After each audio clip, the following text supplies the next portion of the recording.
Let's get into it. This will be a deep dive into the subconscious of Soreman Clouds Bundy. This is a deep dive. At this hospital we call Samaritan, Soreman has learned many things. We woke up with singing and beatboxing. I was the beatboxer, and everybody had to get up at a certain time. It was around 8 o'clock. Then I would continue my beatboxing for those who could freestyle and those who wanted to freestyle. And then they would also make beats with their chest or beatboxing, and I would also freestyle. There was a man who I called the devil there who liked to grab women's behinds, but he eventually found a woman who actually appreciated him. The women who he grabbed were street workers, so there's that. One of them had some problems because of their line of work. He found this woman who I like to call God, and this man was the devil because he did many bad things.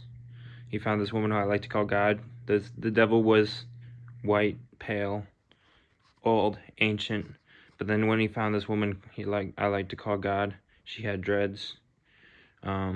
She would shake her hair until the dreads fell out and give them to whoever deserved a dread, or a lock, and then the devil tied the lock around his neck, and he chased her into her room, and they seemed to like each other. It was interesting. And then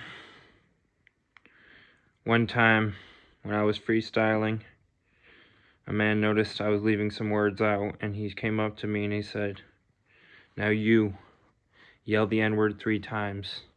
And I said, "Why would I do that?" He said, "You're leaving it out." So I said, "Do it with me." He said, "That's of course what I will do." So we both yelled the N-word 3 times in that hospital. Samaritan. This was 2021, early 2021. So take with that what you will. And then there was a guy who was 6'9", and all the ladies loved him. He was one of the techs. He could have also been a nurse, I'm not sure, but he was in charge of the coffee. And they gave the coffee out at 9 p.m. Don't ask me why. Maybe it had some drugs in it that got people to sleep. I'm not sure. In this hospital, I wrote over 20 songs, and one of them was Still in the River. And when I wrote it, they said it was so good, but my voice wasn't good enough. So I went into this Latino guy's room, and he had me write down all the lyrics, sign my name, and he said he was going to get it set up for Khalid.